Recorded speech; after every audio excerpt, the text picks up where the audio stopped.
प्रिय विद्यार्थियों, पीएसपी महाविद्यालय के परिवार में आप सभी का हार्दिक अभिनंदन। आज अपन एक महत्वपूर्ण शीर्षक पर चर्चा करेंगे। सेकेंड ईयर का सेकेंड प्रश्न पत्र जो है उसकी सेकेंड इकाई का पहला अध्याय है। उसने कहा था, कथांतर नाम से एक बुक है। कथांतर के अंतर्गत कथाएं हैं, जिसमें से पहली कथा या कहानी अपन पढ़ेंगे वो है उसने कहा था। तो आज की ये क्लास स्नातक स्तर के द्वितीय वर्ष के विद्यार्थियों, द्वितीय वर्ष के हिंदी साहित्य के विद्यार्थियों के लिए उपयोगी सिद्ध होगी।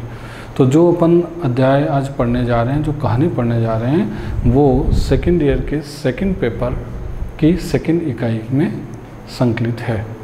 तो आप शीर्षक या आप हेडिंग डालिएगा, उसने कहा था। कहानी का नाम है उसने कहा था। बहुत प्रसिद्ध और चर्चित कहानी है उसने कहा था। और इसे लिखने वाले जो हैं, कहानीकार जो हैं, वो हैं चंद्रधर शर्मा गुलेरी जी। गुलेरी जी का संबंध राजस्थान से है, राजस्थान के जयपुर से संबंधित है। ये जो कहानी है वो प्रथम विश्व युद्ध की पृष्ठभूमि में रचित है। कुछ महत्वपूर्ण पहले अपन इसकी पृष्ठभूमि के बारे में जानेंगे, विशेषताएं के संदर्भ में बात करेंगे, फिर अपन इस कहानी के प्रमुख पात्रों को जानेंगे, फिर कहानी कहाँ से शुरू होती है, क्या क्या घटनाएं आती हैं, एक एक कर सारी बातें अपन देखेंगे। तो गुलेरी जी के संदर्भ में आप ध्यान रखिएगा, गुलेरी जी का संबंध जो है वो जयपुर राजस्थान से रहा है, पहली बात। दूसरी बात, ये जो कहानी लिखी गई है ये हिंदी साहित्य में एक बहुत बड़ा परिवर्तन लाए। और इससे पहले जो कहानियाँ लिखी गई थी वो शैली और ये कहानी जो लिखी गई इस शैली में बहुत बड़ा अंतर देखा जाता है। तो एक नवाचार कहें कहानी की दृष्टि से तो वो इस कहानी में देखा जा सकता है, और वो ये था कि फ्लैशबैक शैली का प्रयोग। फ्लैशबैक शैली का प्रयोग सर्वप्रथम हिंदी साहित्य जगत में करने वाले व्यक्ति कौन है? चंद्रधर शर्मा गुलेरी जी हैं। फ्लैशबैक शैली से आशय यहाँ पर ये है कि जो भी कहानी है, जैसे अपन कोई फिल्म देखते हैं तो फिल्म का अंतिम जो हिस्सा होता है वो पहले दिखा दिया जाता है, फिर वापस वो कहानी जीरो से शुरू होते होते वापस अंत तक पहुँचती है। तो जो यहाँ पर अंतिम जो घटनाक्रम है उसमें क्रमबद्ध तरीके से शुरुआत से एक एक दृश्य वापस उजागर किए गए हैं। तो इस प्रकार की शैली क्या कहलाती है? फ्लैशबैक शैली कहलाती है। तो कहानी का जो अंतिम दृश्य है वहाँ पे पुनः शुरुआत से एक एक दृश्य क्रमशः स्पष्ट किए जाएंगे। तो आपको ये ध्यान रखना है कि गुलेरी जी का संबंध जयपुर राजस्थान से है। ये कहानी जो है वो कौन सी शैली में लिखी गई है? तो फ्लैशबैक शैली में लिखी गई है। और ये कहानी जो लिखी गई है वो प्रथम विश्व युद्ध, ये ध्यान रखना, प्रथम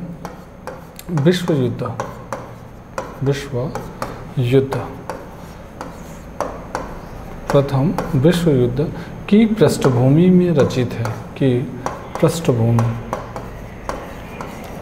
पहले विश्व युद्ध की पृष्ठभूमि में रचित है ये कहानी, ठीक है। और इस कहानी का जो समय है वो समय आपको याद रखना है 1915 ईस्वी। 1915 ईस्वी में ये कहानी हमारे सामने आती है। तो क्या क्या ध्यान रखना है कि गुलेरी जी का संदर्भ राजस्थान से है, जयपुर से। कहानी की प्रमुख विशेषता ध्यान रखना, फ्लैशबैक शैली में रचित है, और ये कहानी प्रथम विश्व युद्ध की पृष्ठभूमि में लिखी गई है। यानी यहाँ पे जर्मनी और फ्रांस के युद्ध का उल्लेख होगा, है ना, जर्मनी वर्सेस फ्रांस। और जो इस कहानी का प्रमुख पात्र है या नायक है लहना सिंह, वो किस ओर से लड़ाई लड़ रहा होता है? फ्रांस की ओर से। किसके विरुद्ध लड़ रहा होता है? तो जर्मनी के विरुद्ध, है ना। ये मोटे मोटे तौर पे बातें आपको ध्यान रखनी। अब अपन एक एक इस कहानी के पात्र पे चर्चा करेंगे कि इस कहानी में कौन कौन से पात्र हैं। तो दूसरी बात आप लिखेंगे प्रमुख पात्र। ये तो हो गई कहानी की शुरुआत में कुछ पृष्ठभूमि से जुड़ी बातें। अब इसमें कौन कौन से पात्र हैं और उन पात्रों की क्या क्या भूमिका है। तो सबसे पहला पात्र आप ध्यान रखना कि इस कहानी का जो नायक है वो कौन होता है? लहना सिंह, ठीक है। और ये जो लहना सिंह है वो 77 सिख राइफल्स की टुकड़ी होती है। 77 सिख राइफल्स राइफल्स में जमादार होता है, एक जमादार की पोस्ट पे होता है, जमादार। तो लहना सिंह, प्रमुख पात्र कौन है? लहना सिंह। लहना सिंह किस में है? 77 सिख राइफल्स में एक जमादार के पद पे होता है। एक यहाँ नाम आएगा हजारा सिंह, हजारा सिंह। और ये जो हजारा सिंह होता है, ये सर जो टुकड़ी है सिख राइफल्स की, इसमें सूबेदार के पोस्ट पे होता है। तो ये कौन है? सूबेदार। जमादार कौन है? लहना सिंह। सूबेदार कौन है? हजारा सिंह। और एक नाम आपको यहाँ पे देखने को मिलेगा और वो नाम होता है होरा, हजारा सिंह। और एक नाम मिलेगा होरा। होरा कौन होती है? तो होरा जो होती है वो हजारा सिंह की पत्नी है, हजारा सिंह की पत्नी। होरा हजारा सिंह की कौन है? पत्नी होती है। और इसी होरा से बचपन में जो जिससे मुलाकात हुई थी वो किससे हुई थी? लहना सिंह से हुई थी। होरा के बाद इसमें एक नाम आपको मिलेगा बोधा सिंह, बोधा सिंह। बोधा सिंह कौन होता है? तो बोधा सिंह जो है वो हजारा सिंह का पुत्र है, हजारा सिंह का पुत्र। और ये हजारा सिंह और बोधा सिंह ये दोनों क्या होते हैं? फौज में होते हैं।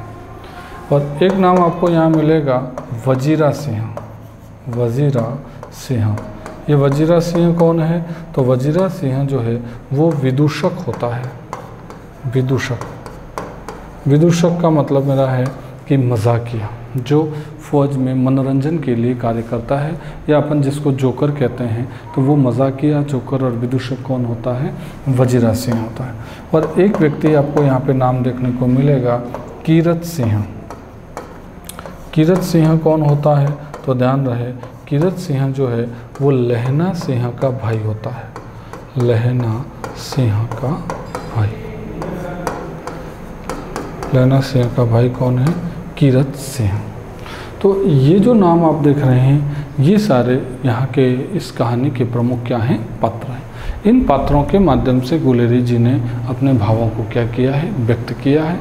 तो ये कहानी अगर मैं निष्कर्ष रूप में कहूँ तो एक निस्वार्थ और निश्चल प्रेम और समर्पण की कहानी है, जिसमें निस्वार्थ प्रेम दिखाया गया है, समर्पण भाव की वास्तविक परिभाषा दी गई है, और कर्तव्य पालन की जो भावना है वो सर्वोपरि बताई गई। तो कर्तव्य पालन की भावना, साहसी व्यक्ति होना, निश्चल निस्वार्थ प्रेम, ये सारी बातें इस कहानी में आपके सामने रखी गई है। यानी इस कहानी का मूल उद्देश्य यही है कि इन सारे शब्दों को यथार्थ रूप में प्रस्तुत करना। अब कहानी की जो शुरुआत होती है वो कहाँ से होती है? तो ये सारे तो आप प्रमुख पात्र अच्छे से याद रखिएगा। स्क्रीनशॉट लेना चाहें तो भी ले लीजिएगा, रजिस्टर में नोट करना हो तो भी कर लीजिएगा, क्योंकि ये सारे पात्र आपको जानने ज़रूरी है। एक इसमें नाम आएगा लपटन साहब, लपटन साहब। और ये जो लपटन साहब होते हैं ये एक बहरूपिया है। वैसे होते तो लहना सिंह की टुकड़ी में हैं लपटन साहब, यानी उच्च अधिकारी है, लेकिन उनके स्थान पर एक रूप धारण करके जो लपटन साहब आता है उसे मैं क्या कह रहा हूँ? एक बहरूपी की संज्ञा दी गई। तो मोटे मोटे तौर पे आप ध्यान रखें कि इन लोगों की इस पूरी कहानी में प्रमुख भूमिका है। अब आप देखेंगे कि कहानी की जो शुरुआत होती है वो कहाँ से होती है। तो सब ध्यान से एक एक बात आप एकाग्रता के साथ सुनना, पूरी कहानी आपको याद हो जाएगी। कहानी की जो शुरुआत होती है वो अमृतसर से होती है। किस शहर से होती है? अमृतसर से। और कहानी की शुरुआत में जो दो पात्र आपको बताए जाएंगे, एक तो होता है लहना सिंह, लहना सिंह, और एक नाम आपको देखने को मिलेगा और वो है होरा। होरा की आयु उस समय कितनी होती है? तो आप ध्यान रखें 8 वर्ष। और लहना सिंह की आयु उस समय कितनी होती है? तो 12 वर्ष। बाज़ार कौन सा है? अमृतसर। अमृतसर की जो बाज़ार है, सकड़ी गलियां होती है, उसमें तांगे वाले निकलते हैं। तांगे वाले विभिन्न आवाज़ें करते हुए या विभिन्न बातें बोलते हुए लोगों को रास्ते से हटने का संकेत करते हैं।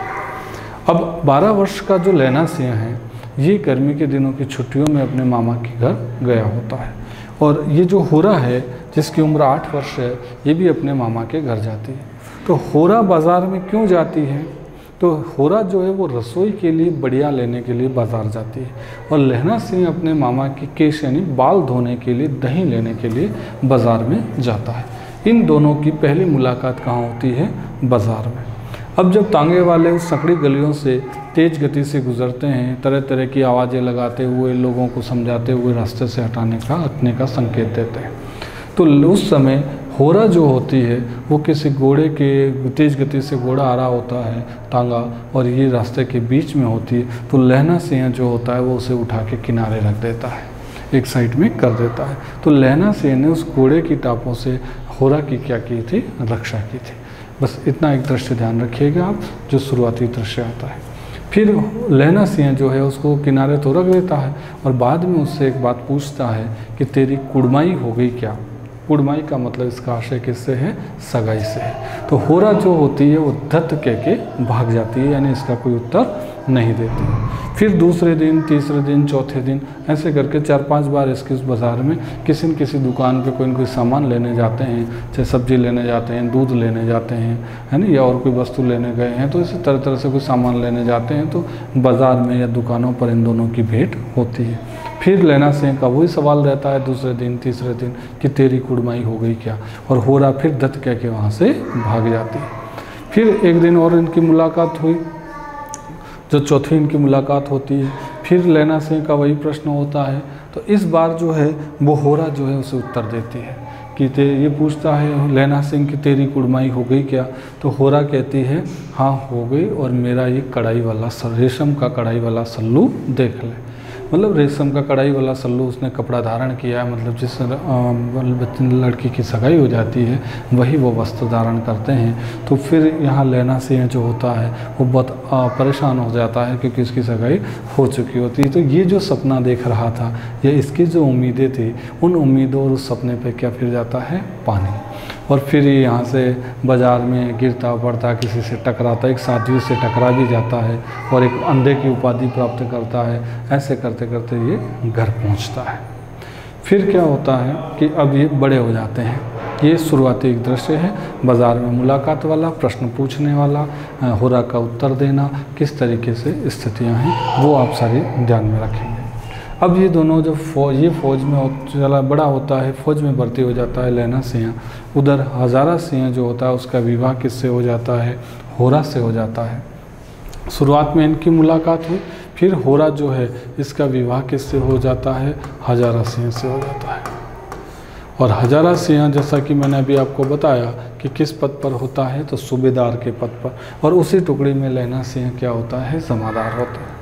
तो लैना सिंह जो होता है वो अपने ज़मीन की पैरवी करने के लिए सप्ताह भर की छुट्टियां लेके अपने गांव आया होता है, और सूबेदार भी कहाँ होता है? अपने गांव। उधर फौज से इनके पास सूचना आती है कि आपकी छुट्टियां कैंसिल कर दी जाती हैं, युद्ध की स्थितियां पैदा हो गई है और तुरंत प्रभाव से आपको आना है और अपनी उपस्थिति दर्ज करानी है। तो हजारा सिंह जो हो उसका गांव पहले आता है, लैना सिंह का बाद में आता है। लैना सिंह जब जाएगा तो बीच में किसका गांव पड़ता है? हजारा सिंह का। तो हजारा सिंह संदेश भेजता है लैना सिंह के पास कि तू पहले मेरे घर आ जाना और यहाँ से अपन दोनों साथ चलेंगे। अब लैना सिंह किसके घर आया होता है? हजारा सिंह के घर। लैना सिंह छुट्टियाँ कैंसिल होने के कारण जब वापस जाता है तो किसके गांव पहुंचता है? हजारा सिंह के। अब हजारा सिंह के गांव पहुंचता है तो इसकी आवाज़ अंदर रसोई में कौन होती है? होरा, वो सुनती है। तो पहले हजारा सिंह लैना सिंह की सामान्य बातचीत होती है, फिर जब उठकर दोनों जाने लगते हैं तो अंदर से हजारा सिंह को होरा जो होती है कहती है कि उसको भीतर भेजिएगा, मेरे को बात करनी है।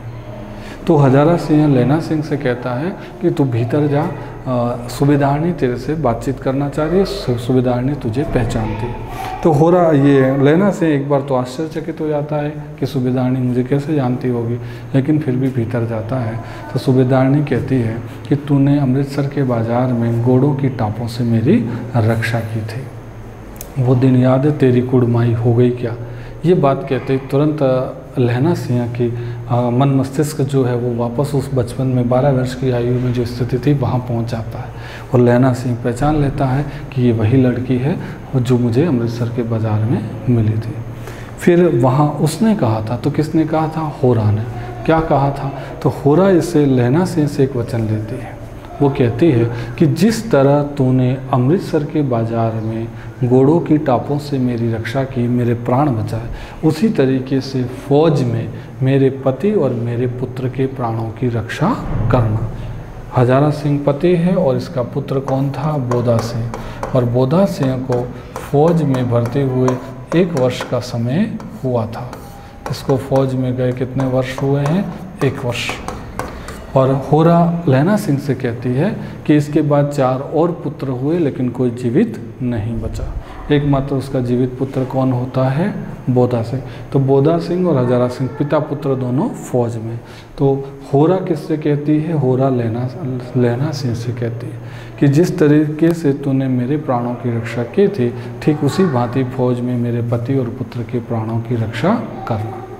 फिर ये दोनों चले जाते हैं फौज में। वहाँ पर ये बाकी जो अभी मैंने आपको पात्र बताए वो सारे पात्र वहाँ पर होते हैं। और फौज में खंदक होती है। खंदक का मतलब ज़मीन के नीचे जहाँ फौजी छिपकर बैठते हैं। तो वहाँ पे बहुत ठंड के दिन होते हैं, बर्फ़बारी होती है, खंदकों में पानी भर जाता है। तो विदूषक वजीरा सिंह जो होता है वो खंदक में से बाल्टी भर के पानी बाहर उड़ेलता है। वहाँ पर जो वजीरा सिंह है उसका एक कथन आता है कि मैं पाधा बन गया हूँ, करो जर्मन बादशाहों का तर्पण।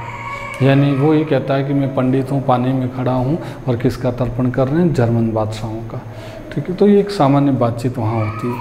अब एक भूमिका यहाँ पे आपके सामने आएगी। वापस जब फौज में गिर जाते हैं, युद्ध होने से पूर्व एक लप्टन साहब की भूमिका आती है। लप्टन साहब। और ये जो लप्टन साहब हैं ये कोई जर्मन बहरूपिया होता है जो इनके वास्तविक जो लप्टन साहब होते हैं उनको तो मार देता है या उससे छिपा देता है या उनको कैद कर लेता है। और उनके कपड़े धारण करके वो जर्मन व्यक्ति किसके पास आ जाता है? किसके खंदक में आ जाता है? जहाँ हजारा सिंह और लहना सिंह होते हैं।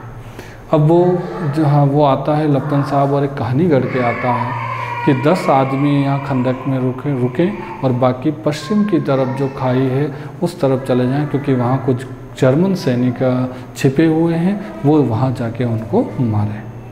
तो ये बात सुनकर यहाँ सिर्फ कोई यहाँ खंदक में रुकने के लिए फौजी तैयार नहीं होता, सभी लड़ने के लिए जाना चाहते हैं। बोधा सिंह उस समय बीमार होता है, उसे लहना सिंह अपने गर्म कपड़े देके, जर्सी वगैरह कंबल देके उसको ओढ़ के सुला के रखता है। तो बोधा सिंह वहीं सोया है, वजीरा सिंह भी वहीं होता है और लहना सिंह भी खंदक में रहता है। हजारा सिंह इन लोगों को छोड़कर बाकी सैनिकों को अपने साथ लेकर जिस तरह से लप्टन साहब का आदेश था उधर निकल जाता है। लेकिन लहना सिंह को यहाँ पे एक शंका होती है, और किसके प्रति?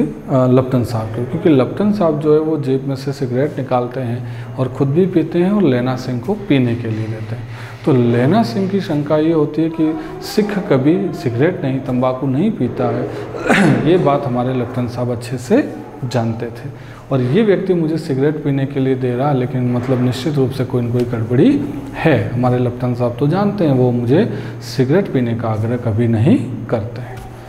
अब अपने ही शंका को यकीन में बदलने के लिए लहना सिंह जो होता है वो अपनी बुद्धि तत्व की प्रधानता के कारण, अपनी तर्क शक्ति के कारण उनको लप्टन साहब की हकीकत को पहचानने के लिए एक कहानी गढ़ता है कि पिछले साल हम लोग जगाधारी जंगल में गए थे, वहाँ आपने नील गाय का शिकार किया था और आपका जो खानसामा यानी रसोइया था अब्दुल्ला, वो शिव मंदिर में जल चढ़ाने गया था।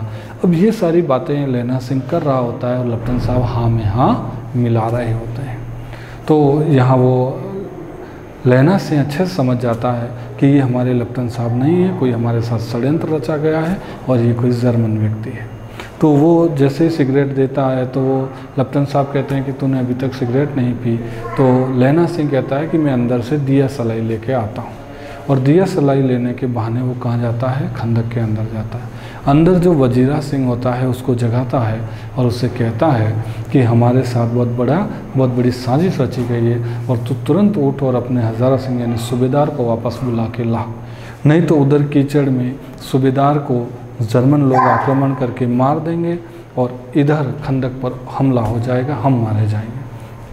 तो वजीरा सिंह को वो पीछे वाले रास्ते से हजारा सिंह को वापस बुलाने के लिए भेज देता है। और लहना सिंह जो होता है वो देख रहा होता है कि लेफ्टिनेंट साहब अपने 2-3 बम निकालते हैं और खंदक के अंदर जमाते हैं। तो इतने में लहना सिंह जो है अपनी जो बंदूक होती है हेनरी मार्टिन, उस बंदूक का नाम है लहना सिंह की, हेनरी मार्टिन ये बंदूक का नाम होता है। उस बंदूक को उल्टा करके किसको मार देता है, लेफ्टिनेंट साहब को। तो लेफ्टिनेंट साहब को 2-3 चोटें लगती हैं और वो ज़मीन पर गिर जाते हैं। फिर वो बेहोशी की हालत में होते हैं, उनकी जेबें वगैरह लहना सिंह टटोलता है, कुछ चीज़ें उनसे लेता है। और इधर खंदक पे क्या है, इधर लेफ्टिनेंट साहब सोए होते हैं और उनको जब थोड़ा सा होश आता है तो वो अपनी जेब से पिस्तौल निकाल के एक गोली मार देते हैं लहना सिंह को। अब वो गोली लहना सिंह की जांघ में लग जाती है। लहना सिंह अपनी जांघ को कपड़े से बांध देता है, अपने ही साफे को फाड़ कर उस कपड़े से बांध देता था, किसी को पता नहीं लगे किसे गोली लगी है। इतने में खंदक पर हमला होता है और लहना सिंह और बाकी जो सैनिक उसके साथ खंदक में होते हैं वो उस आक्रमण का या हमले का जवाब दे रहे होते हैं। इतने में फिर पीछे से हजारा सिंह के सैनिक भी आ जाते हैं। अब जर्मन सैनिक मध्य में हैं, खंदक के अंदर से लहना सिंह के सैनिक हमला कर रहे हैं और पीछे हजारा सिंह की टुकड़ी आ जाती है, उधर से वो अटैक कर रही है। तो जर्मन सैनिक दोनों के बीच में पिसके रह जाते हैं। तो 70 जर्मन सैनिक थे और इस आक्रमण के, इस हमले के बाद जो 15 तो सिख लोगों की सैनिकों की मृत्यु होती है और 63 जर्मनों की मृत्यु होती है और बाकी जर्मन जो होते हैं वो भाग जाते हैं। इस तरीके से वो हमला जो है उसमें विजय किसकी होती है, लहना सिंह की। सब हजारा सिंह वगैरह बाकी सैनिक होते हैं वो सब लहना सिंह की बुद्धि की तारीफ़ करते हैं कि आज तू न होता तो हम सब मृत्यु के घाट उतर जाते। तो यहाँ लहना सिंह ने अपनी बुद्धि का फिर प्रमाण देते हुए, अपनी समझ का प्रमाण देते हुए, अपने विवेक से इस हुए हमले पर विजय प्राप्त कर ली थी। फिर उधर इस हमला इतना तेज होता है कि इसकी आवाज़ पास में जो इनके कैंप होते हैं, उच्च अधिकारी होते हैं, वहाँ तक पहुँचती है। वहाँ से वो लोग गाड़ियों के लिए ऑर्डर करते हैं कि जो लोग घायल अवस्था में या मृत्यु हो गई है उन लोगों को अस्पताल पहुँचाया जाए। फिर वो जब वो घायलों को लेने के लिए गाड़ियाँ आती है तो बोधा सिंह बीमार होता है तो लहना सिंह बोधा सिंह को गाड़ी में चढ़वा देता है। हजारा सिंह भी कि वहाँ पे क्या है कि घायल अवस्था में छोटी मोटी खरोंचें आई होती है, इन लोगों को वो गाड़ी में, मेडिकल वाली गाड़ी में बिठा देता है। हजारा सिंह इसे वो कहता है लहना सिंह को कि लहना सिंह को भी उस हमले में अपने बाएं भाग में एक गोली, पसलियों में एक गोली लगी होती है। लेकिन लहना सिंह ये कहता है कि मेरा जख्म जो है वो ज़्यादा गहरा नहीं है, आप लोग एक बार जाओ और पुनः गाड़ी मेरे लिए भिजवा देना, दोबारा मैं भी आ जाऊँगा। और अपना सिर जो है वो वजीरा सिंह की गोद में रख के सो जाता है। उधर गाड़ियाँ इन सब घायलों को और लेके अस्पताल के लिए रवाना हो जाती है। फिर जब गाड़ी में चढ़ा होता है हजारा सिंह, तब लहना सिंह कहता है कि तू जब सूबेदारनी से मिले तो कह देना उसने जो कहा था वो मैंने कर दिया। तो सूबेदार कहता है कि कहना कैसा, अपन साथ ही चलेंगे तो खुद ही कह देना। तो सूबेदारनी ने क्या कहा था कि जिस तरीके से तूने मेरे प्राणों की रक्षा की है उसी भांति युद्ध के समय मेरे पति और मेरे पुत्र के प्राणों की रक्षा करना। तो लहना सिंह ने बीमार बोधा सिंह को अपने कपड़े, जर्सी, गर्म कंबल वगैरह दे के बीमारी की स्थिति में इसकी बहुत सहायता करके इसके प्राण बचाए। और उधर हजारा सिंह को जो जर्मन सैनिक आक्रमण कर रहे थे उनको वापस बुला के उसके प्राणों की रक्षा की। तो लहना सिंह का कहना है कि मैंने सूबेदारनी ने जो मुझसे कहा था वो मैंने पूरा कर दिया। फिर लहना सिंह जैसे गाड़ियाँ वो जाती है वहाँ युद्ध स्थल से, लहना सिंह का खून जो है वो बह चुका होता है और जिसे लगता है कि अब धीरे धीरे मृत्यु मेरे निकट आ रही है। फिर वो वजीरा सिंह की गोद में सो जाता है। फिर उससे शुरुआत से एक एक दृश्य उसकी आंखों के सामने पुनः उपस्थित होता है कि कैसे वो अमृतसर के बाज़ार में होरा से उसकी पहली मुलाकात हुई थी, फिर किस तरीके से आगे आगे जो भी बातचीत उनकी हुई थी, पुनः उनकी मुलाकात हुई, होरा ने जो उससे वादा किया था। इस तरीके से एक एक दृश्य लहना सिंह के सामने उपस्थित होता है और लहना सिंह बीच बीच में पानी पिला दे ऐसे कहता रहता है और उन दृश्यों में सब स्वप्न में खोया रहता है। उस समय लहना सिंह को ये महसूस हो रहा था कि वो अपने भाई कीरत सिंह की गोद में लेटा हुआ है, और ये स्वप्न देखते देखते अंत में उसके प्राण निकल जाते हैं। फिर कुछ समय बाद अखबार में एक खबर छपती है कि 77 सिख राइफल्स का जमादार लहना सिंह घावों से मरा, और ये खबर फिर सारे सुनते हैं तो वो समझते हैं, उन्हें पता लगता है कि लहना सिंह की मृत्यु हो चुकी है। इस तरीके से लहना सिंह ने किए वादे और एक निस्वार्थ प्रेम, समर्पण भाव और अपने कर्तव्य पालन को उसने बखूबी निभाया था। तो यहाँ पे आपसे लहना सिंह के चरित्र के बारे में अगर कोई क्वेश्चन पूछा जाए तो आप बता सकते हैं कि लहना सिंह साहसी था, है ना, साहसी कह दो, बहादुर कह दो। लहना सिंह जो था वो समर्पण का भाव रखता था, है ना, कर्तव्य पालन, उसने ईमानदारी से अपने कर्तव्य का पालन किया था, है ना। तो कर्तव्य पालन वाली भावना जो है वो किस में थी? लहना सिंह में थी। लहना सिंह विवेकशील व्यक्ति था, ये भी आप कह सकते हैं कि विवेकशील था, है ना। और इस पूरी कहानी का अगर अपन निचोड़ निकालें तो इसमें निस्वार्थ प्रेम की परिभाषा हमें समझ में आती है। तो मैंने आपको क्रमशः कहानी की पृष्ठभूमि, कहानी के प्रमुख पात्र, पूरी कहानी शुरू से अंत तक मैंने सुना दी। अंत में आपके नायक की कुछ प्रमुख विशेषताएं बता दी। तो उसने कहा था कहानी पूरी होती। तो एक एक कर देखिए, आपने जो चीज़ें पढ़ी हैं मैं 5 मिनट में वापस आपको रिवाइज करा देता हूँ। सबसे पहले ध्यान रखना है कि उसने कहा था कहानी किसने लिखी है? चंद्रधर शर्मा गुलेरी जी ने। गुलेरी जी का संबंध कहाँ से है? जयपुर राजस्थान से है। ये कहानी पहले विश्व युद्ध की पृष्ठभूमि में लिखी गई है। इस कहानी की प्रमुख विशेषता फ्लैशबैक शैली है, और इस कहानी का प्रकाशन 1915 ईस्वी में होता है, और इसमें जर्मन और फ्रांस के मध्य हुए युद्ध की बातचीत की गई। फिर हमने दूसरी बात इसमें पढ़ी कि इस कहानी के प्रमुख पात्र कौन कौन है। लहना सिंह है, हजारा सिंह है, होरा है, पौधा सिंह, बजीरा सिंह, कीरत सिंह और लपटन साहब, और इनकी सारी मैंने इधर भूमिकाएं लिख दी है। फिर आपने पढ़ा इस कहानी को पूरा शुरू से अंत तक आपने सुना है कि क्रमबद्ध तरीके से इस कहानी में क्या क्या होता है, और अंत में अपन ने देखे कि इस कहानी का जो नायक है लहना सिंह, उसकी क्या क्या विशेषताएँ हैं। तो उसने कहा था कहानी की सारी बातें कहकर पूरी होती। आशा करता हूँ कि आपने पूरा वीडियो ध्यान से सुना होगा, और ये उसने कहा था कहानी आपको मुख ज़बानी याद हो जाएगी। 1-2 बार आप इस वीडियो को सुनिएगा तो कहानी आपको भी अच्छे से याद हो जाएगी। ठीक है, फिलहाल इस वीडियो में यहाँ तक। अगली कहानी अपन अगले वीडियो में पढ़ते हैं। धन्यवाद।